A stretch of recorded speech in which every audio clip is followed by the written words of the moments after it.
Colton, I've got your poster up, and I've actually downloaded it so we can place it within this screen so we get a good shot and get the whole thing in that screen at the same time. Okay.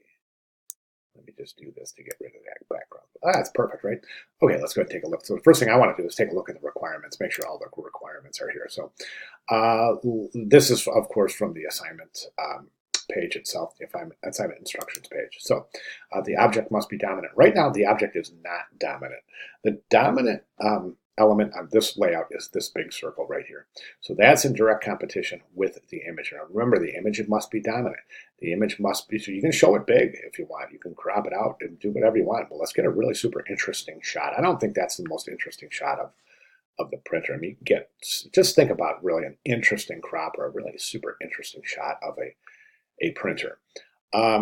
Okay, so yeah, and the image has got to be dominant. As I said, right now, this is the dominant focal point in the composition. So you want the image to be dominant.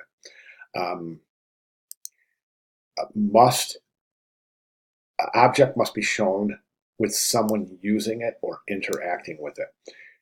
Got that right there. That's somebody using with it, interacting with. Must show an image of the result of using the object. This is a copier. You need an image of a result of the copier. Okay, what would be the result of the copier? Copies. So you could show maybe an image of the copies being spit out of the feeder. You could show an image of somebody holding copies. But nonetheless, I mean, those are just recommendations. Those are just suggestions. You must show an image of the result of using the copier.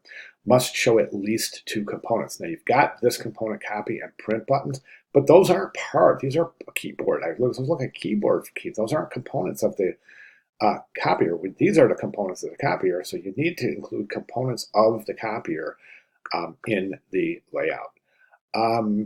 Two components. Okay, must include the headline "Design in Everyday Life," and then you must include a paragraph of body copy. You've got that, but you also must include captions. You have the captions, so that's good. White background only, asymmetrical design only. I mean, I hate to tell you this, but this is symmetrical design. I mean, if you were to pop this down the middle, it would be a mirror image of other. You got this on this, that's symmetrical. That would be symmetrical. Image is placed center, that's symmetrical. This is all symmetrical. This has got to be an asymmetrical design. 7x15 image must come in contact with the page somewhere twice. You've got that here and here. Design must combine images that are in boxes as part of the background and cropped individually. Right now, everything's in a box. That's in a box, that's in a box, that's in a box, that's in a box. Okay, so think about that. And of course, take a look at the examples. There's several examples in this Welcome to Week 4 announcement. So you want to take a look at that. Full color, keep your image dominant. Again, you got to keep that image dominant and use a grid. Right now, we don't have a grid. I mean, I'm guessing we don't and if we do, I'd like to see it overlaid on here because right now this is all center aligned. So it is, I'm not necessarily seeing the use of a grid here, but again, I could be wrong. Let me know.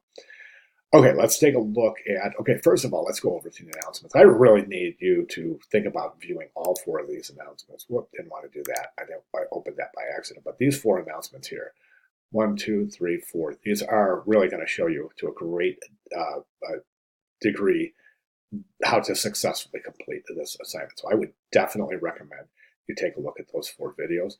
In the Welcome to Week 4 video, there are several examples. And in the How to Complete Assignment 4, there is a video tutorial where I show you exactly how to complete the assignment.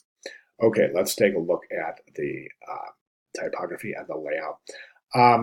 Again, design in everyday life is, you want to include your leading.